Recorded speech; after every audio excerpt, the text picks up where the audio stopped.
बड़ा भाग्य क्यों बताया? जो भगवान के पास आए तो बड़ भाग्य ही तो है, सौभाग्य ही तो है कि तुम मेरे पास आई हो। मेरे पास वही आता है जिसका भाग्य जागता है। मैं तुम्हारा स्वागत करता हूं। चुपचाप गोपी खड़ी है। दूसरा प्रश्न, लेकिन गोपियों तुम स्त्री हो और ये घोर रात्रि है, यहाँ पर बड़े बड़े जानवर, पशु पक्षी, बहुत भारी शेर भी हैं, सर्प भी हैं। ऐसी रात्रि में क्या तुमको डर नहीं लगा? अब जब शुद्ध नहीं रही तभी तो डर नहीं लगा। अशुद्ध होती तो परिवार को छोड़ करके आती क्या? परिवार के होश नहीं है और शरीर का भी होश नहीं है। आप लोगों ने सुना होगा कि गोपी ऐसे ही कपड़े पहन के आ गई, ऐसे ही श्रृंगार वंगार उल्टा सीधा हो गया, क्योंकि बाहर का तो बिगड़ गया और भीतर का सज गया। दो शरीर हैं तो बाहर का तो बिगड़ेगा ही, इसे कितना सजा लो लेकिन नष्ट हो जाएगा। प्रकृति ही बिगाड़ देगी श्रृंगार को। अगर भीतर से सज गया तो श्री कृष्ण के योग्य हो जाएगा, उसको भगवान स्वीकार करेंगे। आज गोपी भीतर से सजी आई है, बाहर से तो उसका श्रृंगार ऐसा ही है। भगवान ने कहा कि आपका स्वागत है, और ऐसी घोर रात में तुम्हें डर नहीं लगा? गोपी चुप। फिर बोले, अरे अरे तुमने ये क्या किया? रात को स्त्रियों को निकलना ठीक नहीं है। आपका धर्म थोड़ी है ये कि अपने पति परिवार को छोड़कर, और वो भी रात में। दिन हो तो कोई बात नहीं, ये धर्म नहीं है। साथ ही तुम तो यहाँ आ गई हो, लेकिन तुम्हारे बच्चे रोते होंगे घर में, छोटे छोटे बालक। मैया कहाँ गई? हाहाकार मच गया होगा। गोपी चुप है, बोल नहीं रही। सावधान होकर सुनो। कन्हैया बोले, तुम लोग, एक स्त्री का ये धर्म थोड़ी है कि वो अपने एक पुरुष पति को छोड़ के दूसरे पुरुष के पास रात में चली जाए। ये तो बड़ा भारी घोर अपराध किया तुम लोगों ने। बोलो क्यों आई हो तुम यहाँ? तुम्हारे घर में कोई समस्या तो नहीं है? कोई विपत्ति तो नहीं है जो यहाँ आ गई हो? ये देखिए, इतने प्रश्न किए। अरे गोपियों, कम से कम ध्यान दो। तुम्हारा धर्म कर्तव्य क्या है? अपने बच्चों का पालन करना, गृहस्थ के धर्म निभाना, कर्तव्य क्या है तुम्हारा? उनकी सेवा करो। ये आना कैसा हुआ? ये तो बड़ा विचित्र है। अब वापस जाओगी तो भी तुमको झगड़ा होगा, घर वाले आने जाने नहीं देंगे। तुमने ये क्या किया?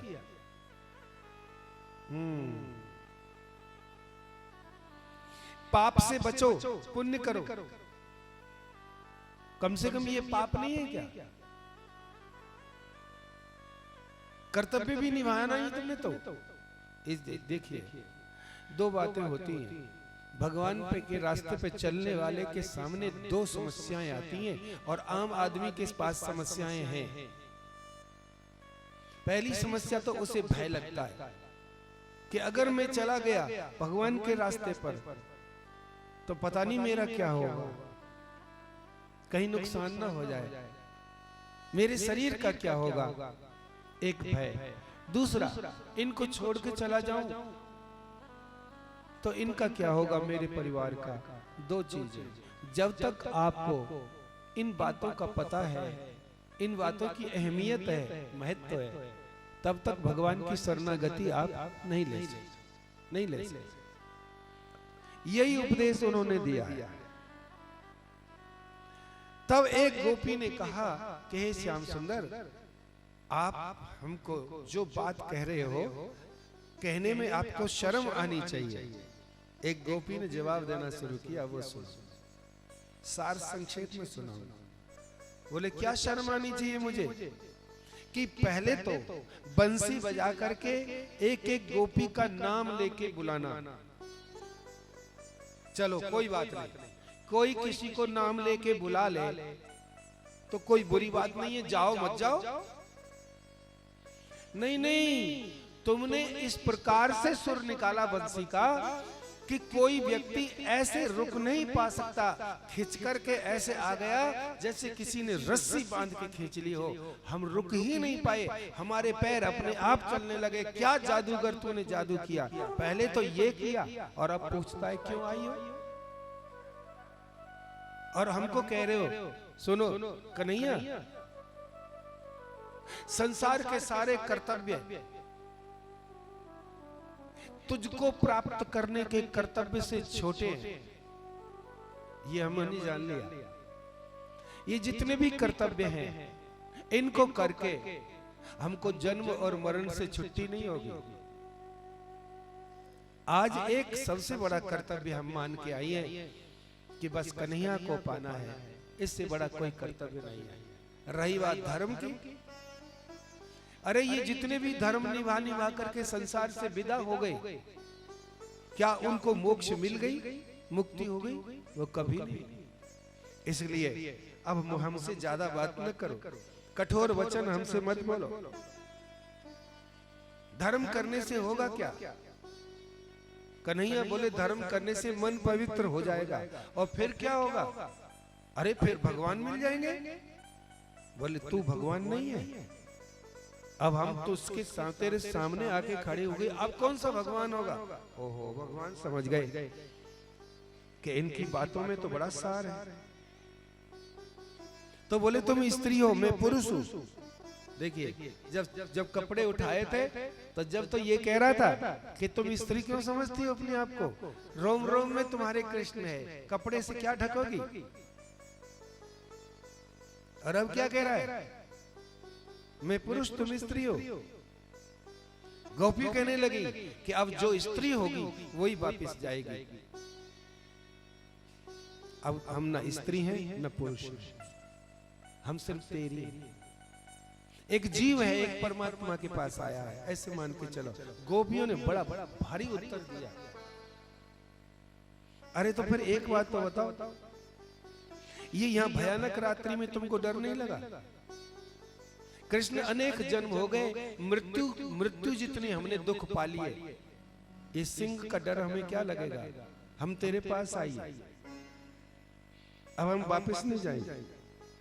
इसलिए सारे कर्तव्य एक तरफ, तेरी प्राप्ति करना एक तरफ। तो गोपियों, मैंने तुमको नाम लेके बुला लिया, क्या तुमको ये भी तो सोचना चाहिए था कि तुम्हारे घर वाले तुम्हारा नाम लेके बुलाएं तो तुम वापस चली जाओगी क्या? बोले कन्हैया, तेरा बुलाना और उनका बुलाने में बड़ा अंतर है। ये मिट्टी के पुतले, ये मरण धर्मा, ये परिवार वाले, ये क्या करते हैं पता है कृष्ण? पहले तो भगवान से विमुख कर देते हैं जीव को। मंदिर जाओ, भक्ति करो तो रोकते हैं, कहीं पुत्र रोकता है, कहीं बाप रोकता है। पहले तो भगवान से रोकते हैं ये लोग और आखिर में खुद भी छोड़ के चले जाते हैं। आदमी अकेले का अकेला ही आएगा। चलो, तुमने भक्ति नहीं करने दी, वृंदावन नहीं जाने दिया, वहाँ कुटिया नहीं बनाने दी, क्यों? कभी दादी ने रोक दिया, कभी पोते ने रोक दिया, ऐसे करते रहते हैं। और आखिरी में जब वो रुक जाता है ना, तो वो भी उसे छोड़ करके चला जाता है, नहीं चले जाता। जो भगवान से विरुद्ध करते हैं वो भी नहीं रहते साथ में। इसलिए सदा सर्वदा के लिए त्रिलोकीनाथ, अब हम तुम्हारी शरण में आ गए हैं। अब आप अपने हस्त कमल को हमारे मस्तिष्क पर रखो, अब हमारे साथ में रास क्रीड़ा करो। भगवान श्री श्याम सुंदर ने कहा, गोपियों तो तुम लोग सर्वथा के लिए मेरे पास आ गई हो, ठीक है, अब मैं तुम्हारे साथ रास क्रीड़ा करूं। देखिए, पहली परीक्षा में गोपी पास हो गई, अभी एक परीक्षा और होनी है। भगवान ने समर्पण, गोपियों ने जो समर्पण किया कि अब वापस नहीं जाएंगे। एक वो भजन आता है, भटकते रहेंगे हम तो, हाँ वो सुना ना, है क्या? बोलो वृंदावन बिहारी लाल के जय। भटकते रहेंगे हम तो होके बाबुरे, भटकते रहेंगे हम तो होके बाबुरे, तेरे बिन जाए कहाँ ओ सावरे, तेरे बिन कहाँ ओ सावरे। भटकते रहेंगे हम तो होके बाबुरे, भटकते रहेंगे हम तो होके बाबरे, तेरे बिन जाए कहाँ ओ सावरे, तेरे बिन जाए कहाँ ओ सावरे।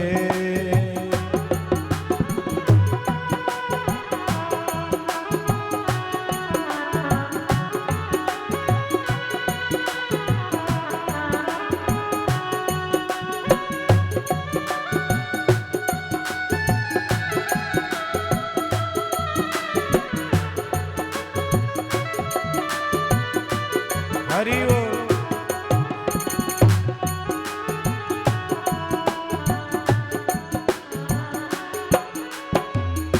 तुमने बुलाया हमें बंसी बजा के, हम चले आए कितने सपने सजा के। तुमने बुलाया हमें बंसी बजा के, हम चले आए कितने सपने सजा के। नटखट कन्हैया ऐसे मत भाग रे, नटखट कन्हैया ऐसे मत भाग रे, तेरे बिन जाए कहाँ ओ सावरे, ओ तेरे बिन जाए कहाँ ओ सावरे। भटकते रहेंगे हम तो होके बाबरे, भटकते रहेंगे हम तो होके बाबरे, तेरे बिन जाए कहाँ ओ सावरे, ओ तेरे बिन जाए कहाँ ओ सावरे।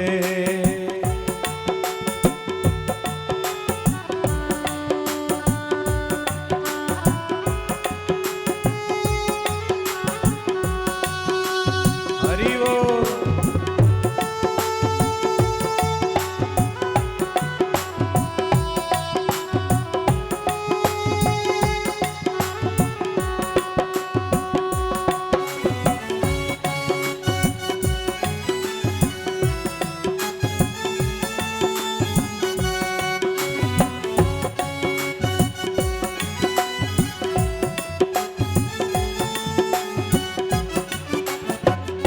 हम गए तुम्हारे मोहन, तू ही हमारा है, तेरा ही सहारा हमको तेरा ही सहारा है।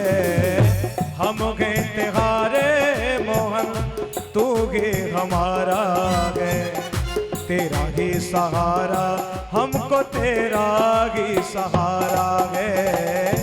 हम गए तुम्हारे मोहन, तू ही हमारा है, तेरा ही सहारा हमको तेरा ही सहारा है। ओ श्याम शरण में ले लो यही भाव रे, ओ श्याम शरण में ले लो यही भाव रे, तेरे बिन जाए ओ सावरे, ओ तेरे बिन जाए कहाँ ओ सावरे। भटकते रहेंगे हम तो होके बावरे, भटकते रहेंगे हम तो होके बावरे, तेरे बिन जाए कहाँ ओ सावरे। जय हो। तेरे बिन जाए कहाँ ओ सावरे, तेरे बिन जाए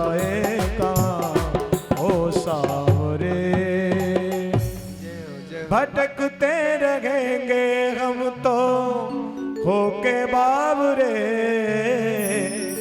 तेरे बिनु जाए कहाँ ओ सांवरे, तेरे बिनु जाए कहाँ ओ सांवरे।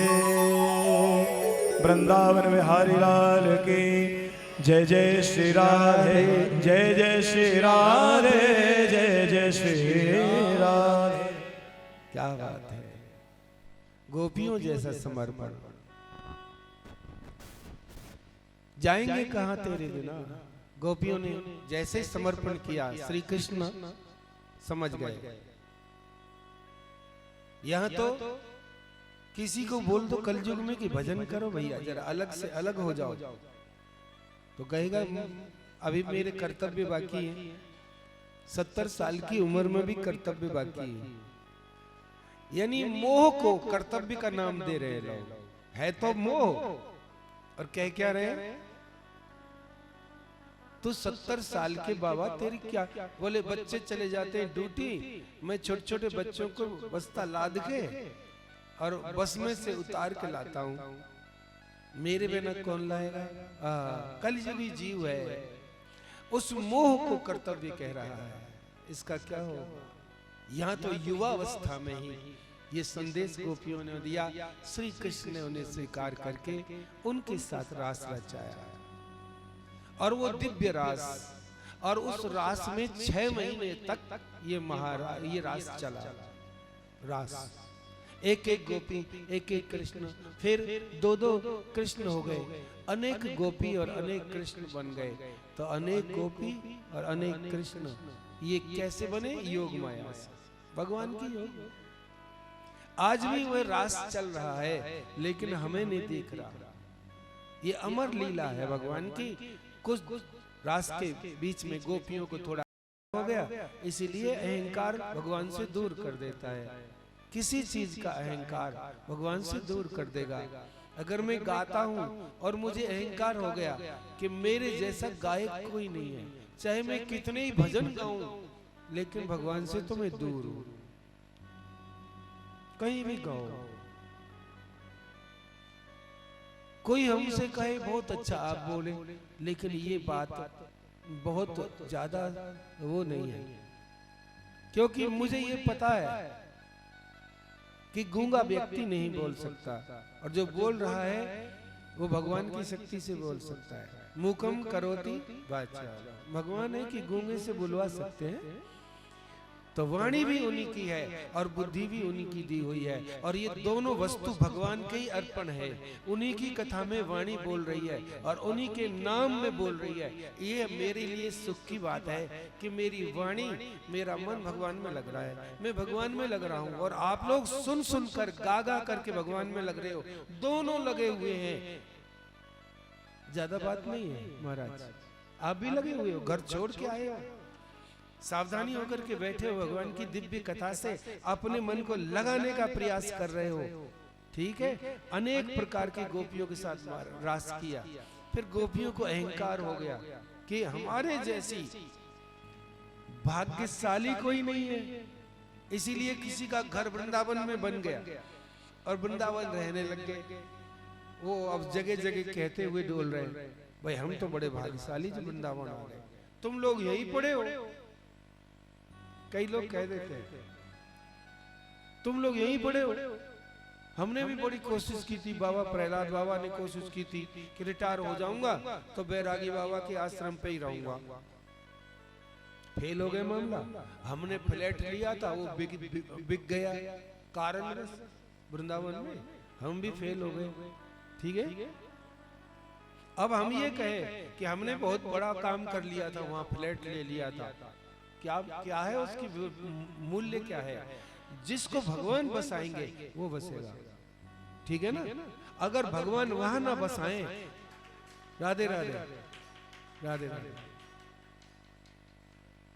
भगवान वहां ना बसाएं और यहाँ भक्ति दे दे, यहाँ सत्संग दे दे, तो वृंदावन यहीं पर है यार।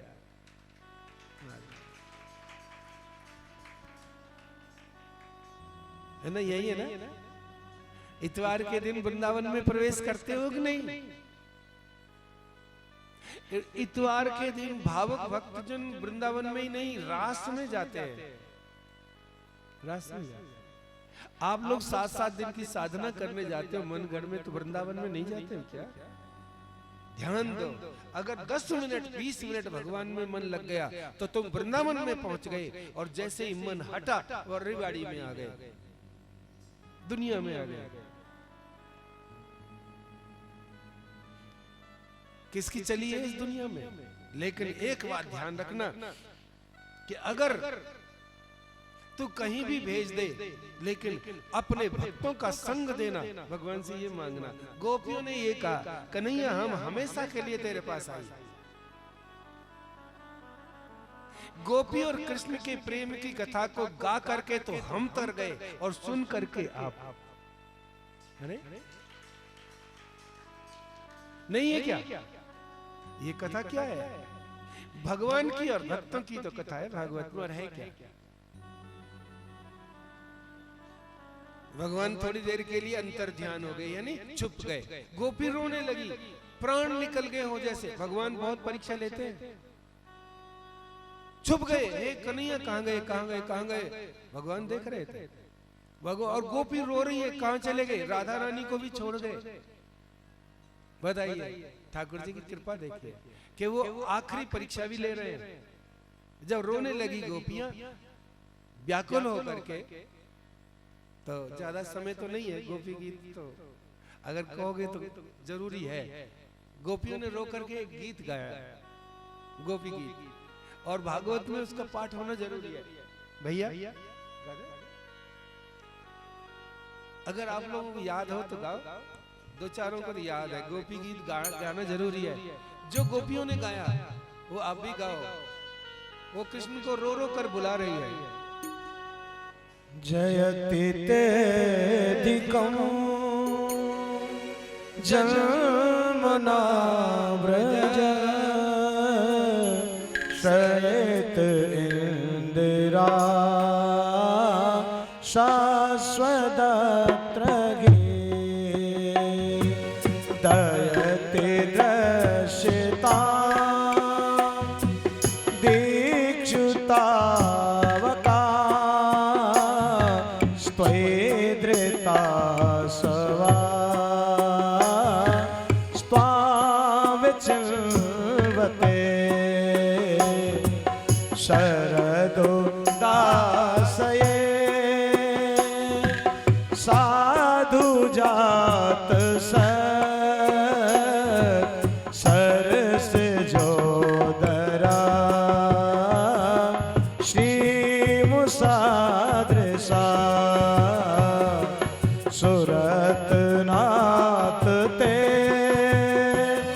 असुक दासिका वरद नेम तो नेह क्यों बदना विष जला पिया व्याल राक्षसा परस मारुता वैद्युतानुला वृषभयात्मजा विश्वतो भया दृषभते वयं रक्षितामो नखल गोपिका नंदनो भवा नखल देहि नाम मंत्रात्मदृत विकन सार्थितो विश्वगुप्तये सग उदेवा शांततांबुले विरचिता भयं वृष्णिधुर्यते चरण भीयुषाम संसतेर्भया कर सरोरगं कांत कामदं शिरस देहिना श्रीकरग्रहं भज जनार्दन वीर्यो स्थिता निज जन स्मया ध्वंसने स्मता भज सके भवत् किंकरी स्मनो जल रुहाननं दया प्रणत देगी नाम पाप करसनो तृण चरानुगम श्रीनिकेतनो प्रणपणार्पितं ते पदाम्बुजं प्रणकुचे सुना क्रन्ति गच्छयं मधुरया गिरा वल्गुवाक्यया बुधमनोज्ञया पुष्करे क्षणा विधिकरीरमा वीरमुय्यति रदर्शिदुना प्याययस्वना तव कथामृतं तप्तजीवनं कविभिरीडितं कल्मषापहं श्रवणमङ्गलं श्रीमदाततं भविगृह्णन्त ते भूरिदा जना प्रियसतं प्रिय प्रेम वीक्षणं विहरणं च ते ध्यानमङ्गलं रहस्य संविदो यार्दे स्पृशः कुहकनो मनः क्षोभयन्तगे चलसि यद्व्रजा चारयन् पशु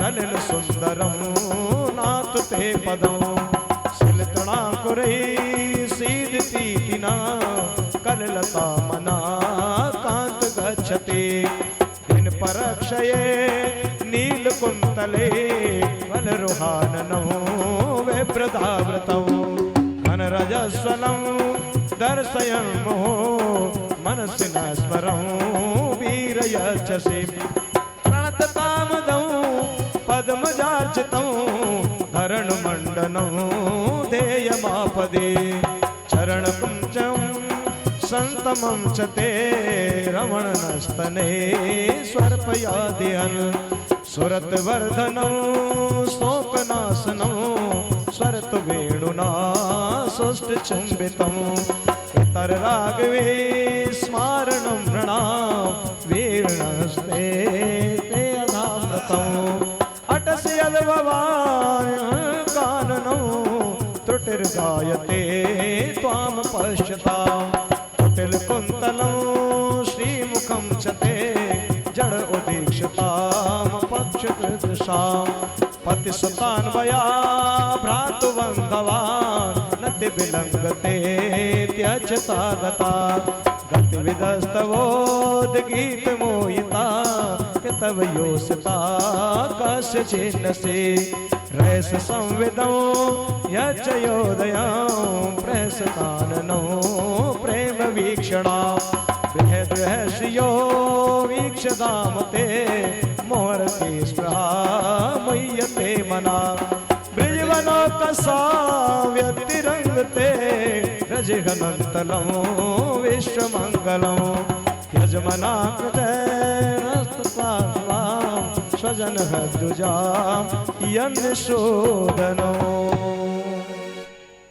यत्ते सुजाचरणाम्बुरमस्तनेषु रीतासनै प्रियदधीमहि कर्कशेषु तेनाटवीं मटसि ततेन किंचित् कूर्पादिविभ्रमति धीर्यवदासु। इसका पाठ करना जरूरी है। श्रीमद् भागवत की कथा हो तो ये 19 श्लोकों का पाठ। गोपियों ने रोते हुए कृष्ण से कहा, कृष्ण ये सब ब्रज तुमसे ही तो सुंदर लगा है, तुम ही हमें छोड़ के चले गए, हमने सब कुछ छोड़ दिया तेरे लिए। जब ये गोपी गीत पूरा हुआ तो उसी समय भगवान श्याम सुंदर प्रकट हो गए। बोलिए वृंदावन हरि लाल की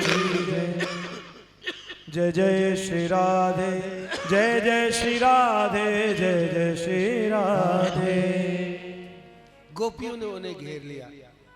अब हमारी बात का जवाब दो कि आप हमको छोड़ के क्यों गए? हम आपसे प्रेम करती हैं और आप हमें छोड़ के घनघोर इस जंगल में आ तो गए, लेकिन हम मर जाती तो क्या होता? कृष्ण बोले, क्या कहना चाहती हो? बोले, सुनो, दुनिया में 3 तरह के लोग हैं। गोपी बड़ी गुस्से में। एक तो ऐसे हैं कि जो तुम उनसे प्रेम करो तो वो आपसे प्रेम करते हैं। एक नंबर के लोग वो हैं कि जो तुम करोगे तो वो भी करेंगे। तो ऐसे तो दुनिया में सब है।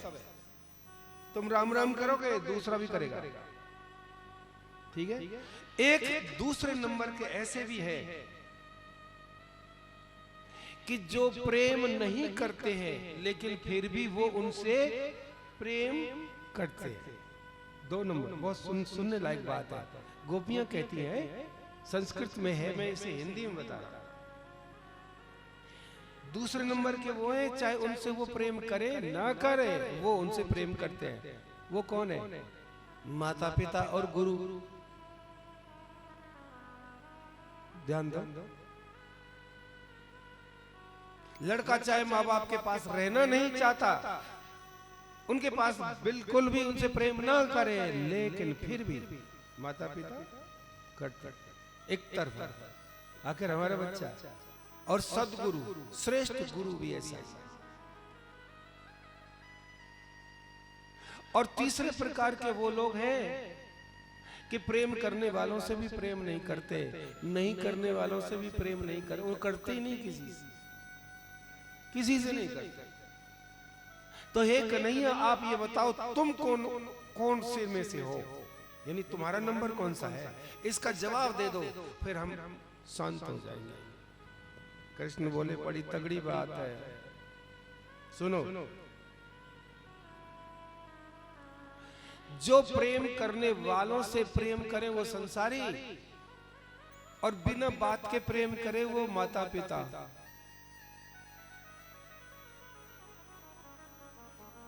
और बिल्कुल न करे, ऐसे भी तो लोग हैं। बोले ऐसे लोग तो 3 तरह के हैं, या तो वीतराग महात्मा हो, दुनिया में कोई आओ कोई जाओ, उनसे किसी से प्रेम नहीं करते। या वो लोग हैं जो बहुत नीच प्रकार के हैं कि दुनिया से तो काम करवा लिया और वो किसी से काम ही नहीं करते। दुनिया तो उनको प्रेम करके करती है, वो किसी से करते नहीं। तो वो तुच्छ प्रकार के लोग हैं, द्रोही लोग हैं। गोपियों 3 तरह के ये लोग हैं, ऐसे जो करते ही नहीं है। गोपी बोली, हमें ऐसा लगता है ये तीसरे प्रकार के तुम हो। ताली बजाओ, तुम हो। हमने तो पर प्यार किया और आपके लिए जीवन निछावर किया, और श्रीमान जी आप तो हमें छोड़ के चले गए और हम थोड़ी बहुत देर में मर ही जाते। या तो इस बात का जवाब दो, छोड़ करके गए क्यों? तब उन्होंने जवाब दिया, सुनो। न हम तो सख्यो भजतोपि जंतुन। सुनने लायक बात है। कमल जी क्या कह रहे हैं भगवान? भजाम्यमीशान प्रतिवृत्ते। गोपियों, मैं ऐसा तुच्छ नहीं हूं, मैं स्वार्थी नहीं हूं। मैं तो इसलिए अलग हो गया था थोड़ी देर के लिए कि जैसे निर्धन आदमी को बहुत बड़ा खजाना मिल जाए और एकदम कोई लूट ले जाए। जिंदगी में उसने धन नहीं देखा था, लेकिन अनेक प्रकार का खजाना उसको बहुत सारा मिल गया हो, और जैसे वो खुशी मनाने लगे और वैसे ही कोई लेकर के उसको छीन के भाग जाए तो उसकी हालत क्या होगी बताओ? अरे कन्हैया, सभी जानते हैं वो तो तड़फड़ा जाएगा, वो तो प्राणों से व्याकुल हो जाएगा। बस यही मैं चाहता हूं कि मेरे चले जाने पर तुम्हारे अंदर जो व्याकुलता पैदा हो गई, यही व्याकुलता गोपियों सदा सदा के लिए मैं तुम्हारा कर्जदार हो गया। सदा सदा कर्जदार। जाओ तुम मेरी हो गई सदा के लिए। अब वो तो महाराज श्री राधे राधे चली गई अपने घर। अच्छा, जब 6 महीने तक नहीं गई तो घर वालों को क्या हुआ होगा? लेकिन कुछ नहीं हुआ। इसका कारण बताओ भाई। है? योग माया ने 6 महीने तक उनको सुलाए ही रखा। इतनी गहरी नींद आई कि कोई जगह ही नहीं 6 महीने। अरे कहां से महाराज, भगवान सुलाए तो सदा सदा के लिए सुला दे। ये तो 6 महीने की बात है, सब हो गया। इस प्रकार श्याम सुंदर की बहुत सारी लीलाएं हो गई हैं। और अब नारद जी गए कंस के पास। किसके पास? क्या कर रहा है? इतने दिन हो गए, तेरा काल अभी तक मरा ही नहीं, और तेने जितने भी भेजे मारने के लिए एक भी वापस आया नहीं। हद हो गई है। अच्छा, गुरु हैं नारद जी कंस के, क्या है? किसके? कंस के गुरु कौन? बारे गुरु जी। एक तो शुक्राचार्य था, एक ही नारद। नारद जी कहते हैं कि ऐसे मरने वाला नहीं है, कृष्ण और बलराम को किसी बहाने यहां बुला ले और यहां अपने हाथ से मार, तसल्ली तो हो जाएगी। गुरु जी ने बात कही और चेला मान गया, हाँ ये ठीक है। और गुरु जी ये चाह रहे थे जल्दी से जल्दी ये कबाड़ा खत्म हो है और ये पापी मर जाएं तो अमन चैन की दुनिया बसाएं। गुरु जी तो ये चाह रहे हैं और शिष्य सोच रहा है कि गुरु जी ने मेरे लिए बड़ी अच्छी बात बताई।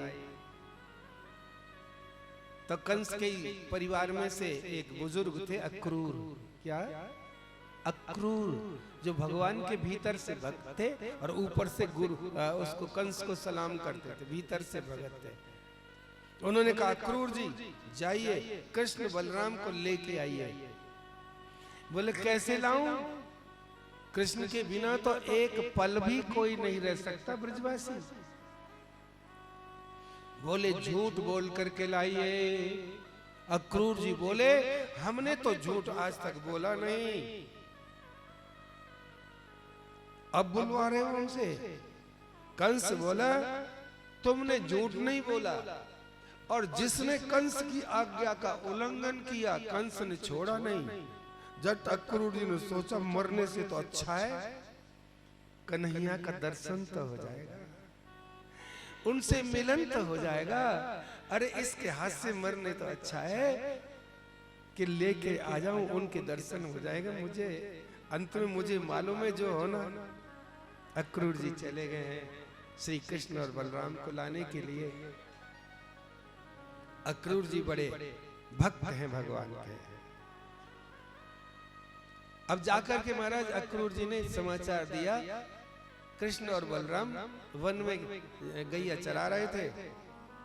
अक्रूर जी ने बुलाया कृष्ण बलराम को, लाला तुम्हारे मामा जी ने एक यज्ञ रचाया है, धनुष यज्ञ। उसमें बड़े बड़े लोग आ रहे हैं और बड़ी बड़ी जो है मिठाइयां बट रही हैं, बड़ा उसमें मंगल हो रहा है, सजावट हो रही है, मेला लग रहा है, चलोगे? श्याम सुंदर बोले जरूर चलेंगे। राधे राधे। चलेंगे क्योंकि चलने का टाइम आ गया। बलराम तुम भी चलोगे? अरे जहाँ कन्हैया जाएगा वहां तो मुझे जाना ही पड़ेगा, क्यों मैं तो बॉडीगार्ड हूँ इसका, बड़ा हूँ ना, इसकी सुरक्षा के लिए मेरे को लगाया हुआ है, मैं भी चलूंगा। दोनों ने हाँ कर लिया। अब ब्रज में हाहाकार मचाई कि कृष्ण बलराम मथुरा चले जाएंगे, अक्रूर ले जाएगा और कंस इनको मार देगा, वो इनका शत्रु है। महाराज घेर करके खड़ी हो गई है। ये दशा का वर्णन हम लोग नहीं कर सकते कि क्या कोई ब्रज में से कृष्ण और बलराम को अलग करने की बात कह दे और कोई ब्रज वासी या गोपी या यशोदा मैया उसे सह ले, परंतु ये तो परमात्मा है, ये तो भगवान है। संसार के पालन करने के लिए, संसार में लीला करने के लिए आया है, ये एक जगह रहने के लिए नहीं आया। पहले जन्म में नंद ने यशोदा ने तपस्या की और जब भगवान प्रसन्न हुए तो पता है इन्होंने वरदान क्या मांगा? इन्होंने वरदान मांगा, हे नाथ हम आपकी बालक की लीला देखना चाहते हैं। क्या? बाल लीला। अब बालक तो ज्यादा 11 साल तक का बालक बालक कहलाता है। भगवान की उम्र अब श्याम सुंदर की 11 साल हो गई। भगवान मजबूर हैं, अपने वरदान से अतिरिक्त कैसे दे सकते किसी जीव को। रोती हुई ब्रजगोपी, चारों तरफ हाहाकार मच गया। अक्रूर के रथ के आगे लेट रही हैं और यशोदा से कह रहे हैं कन्हैया कि सुनो मैया तुम क्या बात करती हो, कंस मुझे मारेगा। तुमने इतना माखन खिलाया है कि इस माखन में बहुत बल है। और सुनो ब्रजवासियों, तुम मेरे जीवन प्राण हो। ब्रजवासी बल्लभ सदा मेरे जीवन प्राण, इन्हें ननेक विसारे हो मोहे नंद बाबा की आन। नंद बाबा तेरी कसम मैं ब्रज को छोड़ के नहीं जाऊंगा, ब्रजवासी मेरे प्राण है। और मैया चिंता मत करे, मैं जल्दी ही आ जाऊंगा, परसों वापस आ जाऊंगा। ये कह के चला गया। रोती रह गई ब्रजवासी। कितना वर्णन करे, ये तो है ही इस प्रकार का। इसीलिए हृदय में जो इसका ध्यान करता है, हृदय में जो मूर्ति बना करके बिठाता है, सच्चे अर्थों में, वही सच्चे अर्थों में इसके साथ रह सकता है। लेकिन अगर कोई अवतार के समय इसके पास रहेगा तो ये किसी के पास ठहरता नहीं है। ये तो दिल में ही ठहर सकता है, बाहर नहीं ठहर सकता। ब्रजवासियों को रोता हुआ छोड़ करके ब्रज के नंदलाला, राधा के सावरिया, सब ब्रजवासी रोककर अक्रूर से कह रहे हैं, अरे अक्रूर तू हमारी आंखें ले जा रहा है, तू हमारे प्राणों को ले जा रहा है, तू मत ले जा इस कन्हैया को, हम मर जाएंगे। ब्रज के नंदलाला, राधा जी के सावरिया, सब दुख दूर हुए जब तेरा नाम लिया।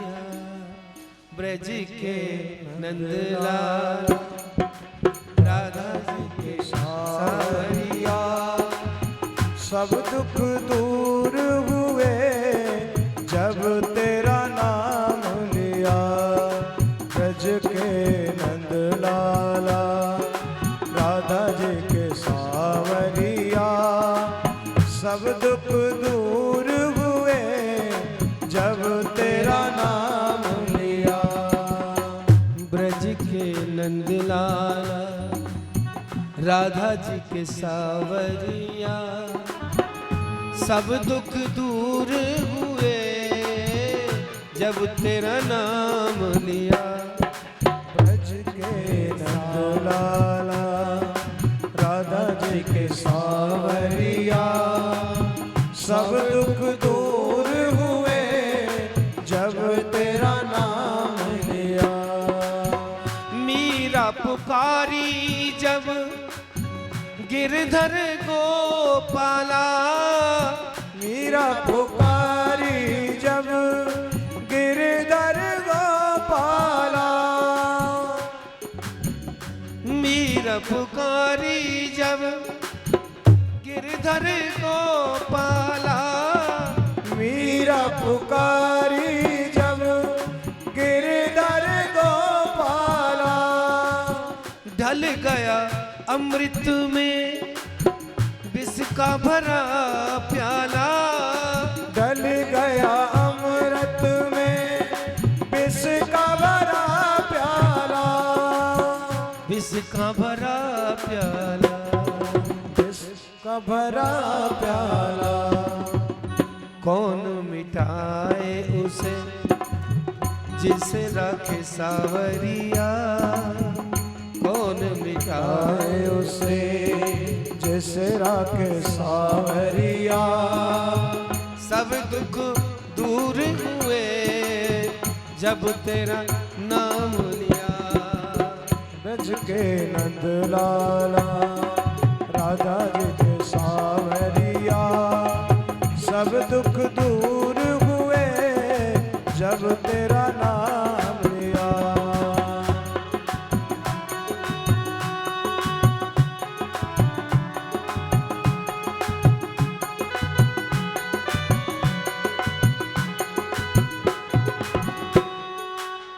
जब तेरे गोकुल में छाया दुख भारी, जब तेरे गोकुल में छाया दुख भारी, एक इशारे से विपता सब टरी। एक इशारे से विपता सब टारी। विपता सब टरी, विपता सब टारी। मुड़ गया गोवर्धन जैसे तेने मोड़ दिया। मुड़ गया गोवर्धन, जैसे तूने मोड़ दिया सब दुख दूर हुए जब तेरा नाम लिया। ब्रज के नंद लाला राधा जी के सांवरिया, सब दुख दूर हुए जब तेरा नाम लिया। सब दुख दूर हुए जब तेरा नाम लिया। श्री श्याम सुंदर अक्रूर जी के साथ ब्रज को छोड़ के चले गए। अक्रूर जी के साथ मथुरा चले गए। अब देखिए मथुरा में कंस को छोड़कर सब कृष्ण भक्त हैं, केवल एक है वो मथुरा में।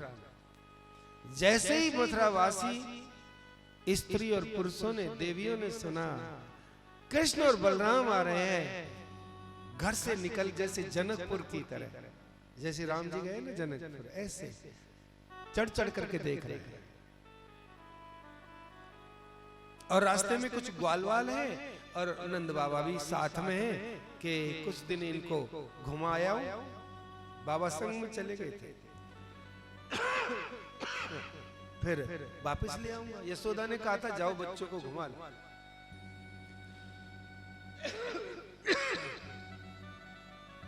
और वहीं पिछले जन्म की जो शूर्पणखा थी ना, वो अब कुब्जा बनी मथुरा में रह रही है, कंस की सेवा करती दासी।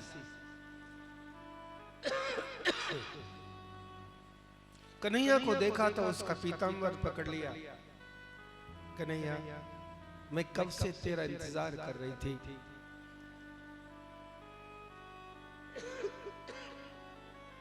मैंने पूरी जवानी तेरी प्रतीक्षा में, तेरे इंतजार में बिता दी। अब मेरे घर चल। कृष्ण बोले मैं आऊंगा, जरूर आऊंगा, लेकिन अभी मैं अपना काम कर। तो टेढ़ी थी 3 जगह से कृष्ण ने सीधी कर ली। सुदामा माली पर कृपा करी। बहुत से मथुरा के भक्तों को दर्शन देते हुए अब कंस को मालूम हुआ कि कृष्ण और बलराम आ रहे हैं। उसने मारने के बड़े बड़े इंतजाम किए थे। हाथी खड़ा कर दिया, योद्धा खड़ा कर दिया। कृष्ण और बलराम सबको मारते हुए और कंस के दरबार में जाके खड़े हो गए और उन्होंने जोर से आवाज लगाई, ओ मामा देख कौन है तेरे सामने खड़ा। कंस ने कहा मुझे पता है तू कौन है।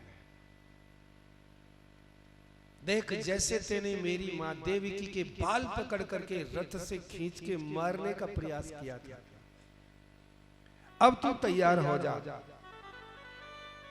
मैं भी तुझे मारने के लिए आया। कंस ने कहा तू क्या आया है, ये मेरे किसी जन्म की किस्मत है जो तुझे लेकर आई है। मेरे पापों को धोने के लिए घर बैठे गंगा आई है। मुझे कोई चिंता की बात नहीं है, तेरे हाथ से मरूंगा। देखिए ये सब लोग पिछले जन्म के शापित लोग हैं।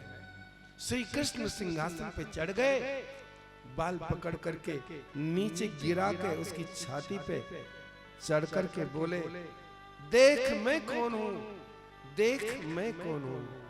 अरे राम राम, देख मैं कौन हूं।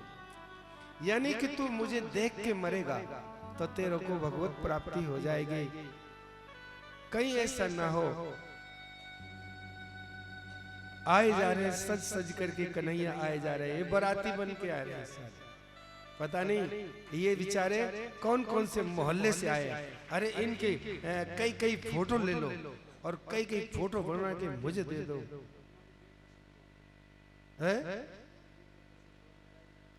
रुक्मणी एक है, कृष्ण 2 है। अरे रुक्मणी एक और कृष्ण भी एक है। ऐसे ग्वाल वाल तो और भी आएंगे।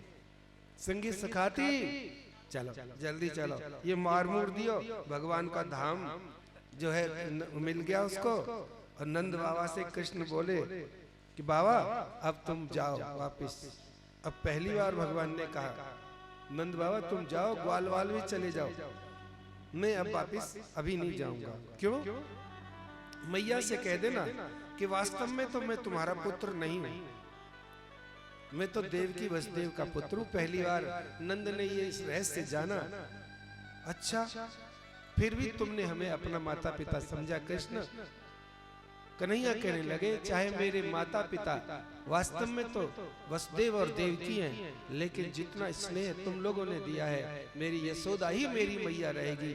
मैं सदा यशोदा नंदन ही रहूंगा, क्योंकि मैं तो भाव का भूखा हूँ। अब तुम लोग जाइए, मुझे आगे की लीला करनी है। भगवान ने देवकी वसुदेव के पास जाके प्रणाम किया कि तुम्हारी तपस्या पूर्ण हो गई, मैं तुम्हारे पास आ गया। मैंने तुम्हें कोई सेवा नहीं करी, इसीलिए मुझे क्षमा कर दो। उनके बंधन काटे। अब ठाकुर बलराम जी और कन्हैया पढ़ने के लिए जा रहे हैं। भैया थोड़े बड़े हो गए ना, स्कूल में पढ़ने के लिए भी जाएंगे ना, तो संदीपनी के आश्रम पे पढ़ने के लिए गए और केवल 64 दिन तक रहे। 64 दिन में कितने महीने हो गए? 2 महीना। क्यों 31 का और 30 का हो तो फिर कहा होगा। इसीलिए महीने नहीं बताए गए, 64 दिन बताए हैं। ठीक है, सिर्फ 64 दिन अपने गुरु आश्रम पर कृष्ण बलराम पढ़ने चले गए और